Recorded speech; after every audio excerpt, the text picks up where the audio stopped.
Arrancamos de lleno con lo que indiscutiblemente son los eventos más trascendentales en la historia del cristianismo, la muerte, resurrección y ascensión de Jesús. Y miren, al empezar a revisar los textos históricos, la primera gran pregunta que nos salta a la cara es, bueno, ¿quién tuvo realmente la culpa de la crucifixión? Y la respuesta es que vemos una responsabilidad totalmente compartida. Por un lado tenemos a Pilato. Claro, él hizo su famoso gesto de lavarse las manos, pero seamos sinceros, eso no borra el hecho de que condenó a alguien que sabía que era inocente. Por otro lado están los líderes religiosos de esa época que armaron todo el juicio.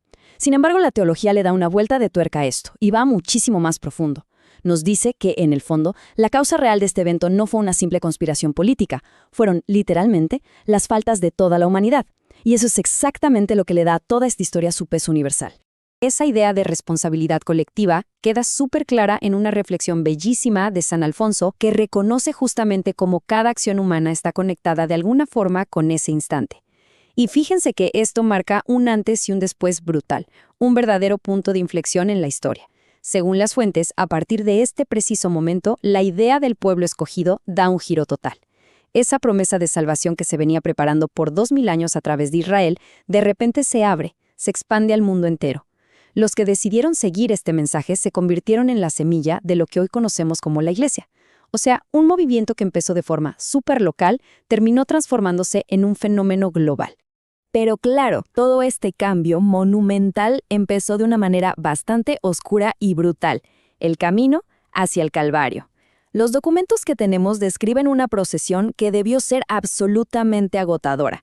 Jesús iba escoltado por guardias romanos cargando el travesaño de la cruz. Y aquí pasa algo fascinante.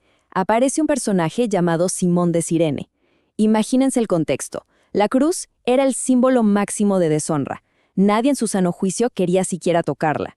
Pero cuando Jesús ya físicamente no da más, los soldados agarran a este forastero y lo obligan a ayudar.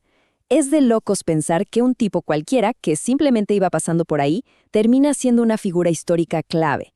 De hecho, sabemos que después sus hijos fueron muy conocidos en las primeras comunidades. Y además, a través de la tradición oral nos han llegado otras historias conmovedoras, como la de la Verónica limpiándole el rostro, que le añaden muchísima riqueza cultural a este momento. Y al llegar al lugar de la crucifixión, nos topamos con un detalle político interesantísimo. Los romanos tenían la costumbre de poner un letrero que decía cuál era el crimen del condenado. Así que Pilato manda a escribir Jesús el Nazareno, Rey de los Judíos, lo que hoy todos conocemos por las famosas siglas INRI. Bueno, los líderes religiosos saltaron de inmediato. Le exigieron a Pilato que lo cambiara. Querían que dijera que Jesús afirmaba ser el rey, para quitarle cualquier tipo de legitimidad oficial. Pero Pilato, en un arranque de terquedad política total, se cierra en banda y le suelta esa famosa frase, lo que he escrito, escrito está. Para Roma, la condena era por ese reclamo de realeza, y no iban a andar modificando los registros oficiales para darle gusto a nadie. Ahora, ya estando en la cruz, los textos nos dejan 7 frases súper importantes, las famosas 7 palabras, que están cargadas de un mensaje teológico fuertísimo. Piénsenlo, la primera es un acto de misericordia que rompe todos los esquemas. Pide perdón por sus propios verdugos, diciendo que en realidad no saben lo que hacen. La segunda es esa promesa del paraíso al ladrón que estaba crucificado a su lado y que se arrepiente. Una enseñanza clarísima de que todo depende de cómo respondamos en el último segundo. Y la tercera es puro simbolismo. Cuando mira a su madre y a Juan y le dice, ahí tienes a tu hijo, los textos nos explican que no solo le estaba buscando a alguien que la cuidara, estaba literalmente entregando a María como la madre espiritual de todos nosotros, representados ahí en la figura del apóstol. Y las 4 frases restantes nos dejan ver toda la crudeza del sufrimiento, tanto físico como espiritual. Quizá el momento más desgarrador es cuando grita, Dios mío, ¿por qué me has abandonado? Está citando un salmo, sí, pero refleja un aislamiento total. La teología explica que en ese instante asume el peso de lo que significa estar completamente alejado de Dios. Después viene un simple tengo sed, mostrando toda esa agonía física. Y al final, con la frase «todo está cumplido», deja claro que la inmensa obra de redención terminó. Y entrega su espíritu de forma voluntaria. O sea, no es un hombre derrotado por el sistema, es alguien que consuma su misión hasta el final. Y si eso no fuera suficiente, lo que hace que todo este relato parezca de película son los fenómenos inexplicables que acompañaron este momento. Las fuentes hablan de una oscuridad pesada a pleno mediodía que duró 3 horas. Después, un terremoto tan fuerte que partió las rocas. Pero el detalle que tiene un peso simbólico enorme es lo que pasó en el Templo de Jerusalén. El velo, una cortina inmensa y pesadísima que separaba el lugar más sagrado y prohibido, se rasgó por la mitad. Y ojo, de arriba hacia abajo. Esto simboliza que el antiguo pacto se había roto, se había terminado, y que de ahí en adelante el acceso a lo divino quedaba abierto de par en par. El inicio de una era completamente nueva. Hay otro momento justo después que es vital. Resulta que venía una festividad judía muy importante, y los romanos solían quebrarles las piernas a los crucificados para acelerar las cosas. Pero al llegar a Jesús, vieron que ya había muerto. Aún así, un soldado, para asegurarse, le clava una lanza en el costado. Y los textos dicen que brotó sangre y agua. Históricamente, eso confirmaba médicamente que estaba muerto. Pero para la Iglesia, esto tiene un significado gigantesco. Esa sangre y agua siempre se han interpretado como la fuente misma de las gracias infinitas y los sacramentos que alimentan a los creyentes hoy en día. Al caer la tarde, la historia toma un tono de muchísimo respeto. Normalmente, los romanos tiraban los cuerpos a una fosa común y se acabó. Pero de pronto, aparecen José de Arimatea y Nicodemo, 2 tipos importantes del consejo judío que seguían a Jesús en secreto. Finalmente dejan el miedo a un lado, dan la cara, piden el cuerpo, lo envuelven en lienzos caros con especias y lo ponen en una tumba nueva de piedra. Y hay un detalle sutil pero increíble que mencionan las fuentes más adelante. Cuando descubren la tumba vacía, el sudario no estaba tirado por ahí en el suelo, estaba enrollado cuidadosamente.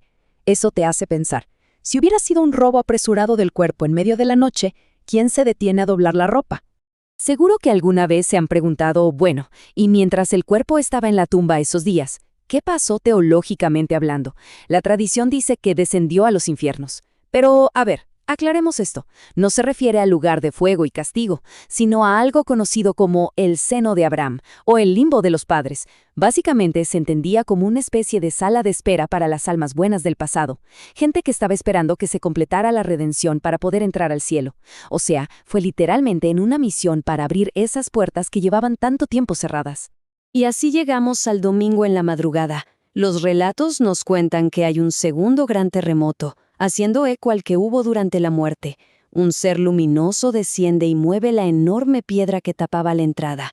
Recuerden que las autoridades habían puesto guardias imperiales y sellos justo para evitar que alguien se acercara. Estos soldados quedan completamente aterrorizados, pero lo más curioso es cómo reaccionan los líderes después. Les pagan a los guardias para que digan que se quedaron dormidos y que los discípulos se llevaron el cuerpo. Una coartada bastante mala, la verdad, porque si de verdad estaban dormidos, ¿cómo diablos sabían quién se lo había llevado? Esa misma mañana, muy temprano, unas mujeres van a la tumba a terminar los ritos con especias, y se topan con la piedra movida, y unos seres ahí les dan la frase que cambia todo. ¿Por qué buscan entre los muertos al que vive? No está aquí, resucitó. Obviamente ellas salen corriendo, muertas de miedo pero también de alegría, a avisarles a los demás. Pero fíjense en esto, que es súper interesante. Los apóstoles no les creyeron nada. 0. Estaban tan deprimidos y asustados que pensaron que las mujeres estaban inventando historias por el dolor. Había un escepticismo absoluto. No es que fueran por ahí creyendo cualquier cosa a la primera. Ese nivel de duda se va tratando durante los siguientes 40 días. Y de todas las apariciones, la historia de los caminantes de Emaús es de mis favoritas. Imagínense a 2 seguidores caminando lejos de la ciudad, completamente derrotados, hablando de cómo todas sus expectativas se habían venido abajo. De repente se les une un extraño. No lo reconocen para nada. Ellos seguían atrapados en su idea de que el Mesías iba a ser un líder político-militar, y este extraño empieza a explicarles con muchísima paciencia que no habían entendido nada, que el verdadero triunfo, paradójicamente, tenía que pasar por ese sufrimiento brutal que acababan de presenciar. Les vuela la cabeza por completo. Pero este relato de Emaús es mucho más que una anécdota de viaje. Si lo analizan bien, es literalmente el esqueleto de lo que hoy es la liturgia cristiana. Primero, el forastero les explica las escrituras y ellos dicen que sentían que el corazón les ardía. Y después, cuando se sientan a comer y él parte el pan, ahí recién se les abren los ojos y lo reconocen. Es una enseñanza fuertísima. Para entender toda esta fe, no se trata solo de buscar las partes que nos acomodan a nuestras ideas previas.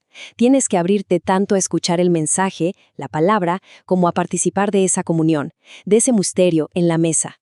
Bueno, en cuanto lo reconocen, estos dos regresan corriendo a Jerusalén. Llegan donde están los demás, que seguían encerrados a piedra y lodo por el miedo. Y en medio de todos, ¡pum!, aparece Jesús. Y como seguían sin creérselo y pensaban que era un fantasma, él hace algo súper práctico. Les dice, míreme las manos, e incluso les pide un pedazo de pescado y se lo comía ahí mismo frente a todos, como diciendo, los fantasmas no comen pescado, ¿verdad? Y aún con todo eso, Tomás, que no estaba, dice la famosa frase de hasta no meter el dedo en la llaga, no voy a creer. Lo cual demuestra que para ellos, que vieron todo, la idea de alguien resucitando de entre los muertos era tan difícil de digerir como lo sería para cualquiera de nosotros hoy. En una de esas reuniones en el cuarto cerrado, ocurre un detalle teológico que es absolutamente alucinante si le prestan atención. Jesús sopla sobre ellos y les da el poder de perdonar los pecados. ¿Por qué es tan increíble? Porque si revisamos toda la historia bíblica, es apenas la segunda vez que Dios hace esto de soplar sobre las personas. La primera vez fue allá en el Génesis, para darle la vida física a los primeros humanos.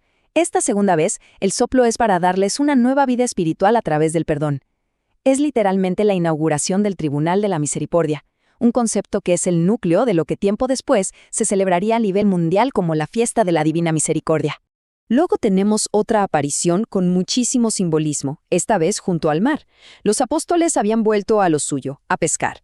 Pasan toda la madrugada sin atrapar ni una sola sardina. Ya amaneciendo, alguien desde la playa les grita que echen la red del otro lado y sacan una cantidad absurda de peces. Después de desayunar ahí mismo en la arena, ocurre un momento súper íntimo. Jesús le pregunta a Pedro 3 veces, ¿me amas? No fue por ser repetitivo, esas 3 preguntas eran la sanación directa a las 3 veces que Pedro había jurado no conocerlo antes de la crucifixión. Es una redención total frente a todo el grupo, confirmando que seguía siendo el líder. Ahora, repasando todas estas apariciones, hay algo que a muchos les hace ruido. ¿Y la mamá? O sea, ¿no se le apareció a la Virgen María? Los textos oficiales no mencionan una palabra al respecto. Pero el análisis moderno, y específicamente una deducción brillante del Papa Juan Pablo II, nos da una respuesta súper lógica. Él decía, a ver, María no fue con las demás mujeres al sepulcro esa madrugada, y considerando que fue la única que se quedó firme al pie de la cruz, su ausencia en la tumba sugiere algo enorme. Ella no tenía que ir a buscar evidencias, porque, lógicamente, ya había sido la primera testigo privilegiada de la resurrección. Ella lo sabía. Y así, nos acercamos al final de este periodo.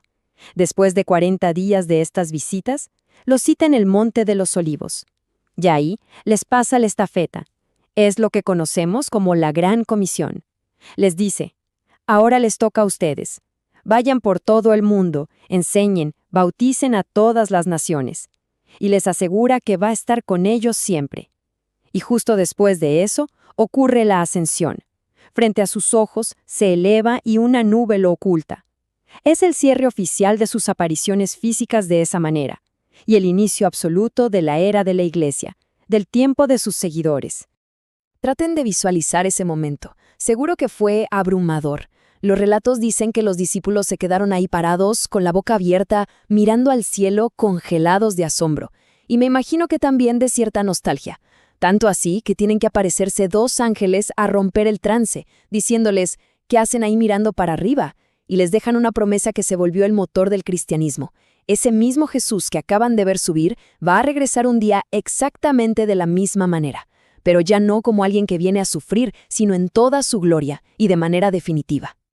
Y al terminar este recorrido por la pasión, muerte, resurrección y ascensión, nos damos cuenta de que esto no es solo una línea de tiempo antigua. Estamos viendo en tiempo real cómo un grupito de personas aterrorizadas, dudosas y escondidas, de pronto se transforman en una fuerza imparable que terminó cambiando el rumbo de toda nuestra civilización. Y creo que eso nos deja con una pregunta genial para reflexionar.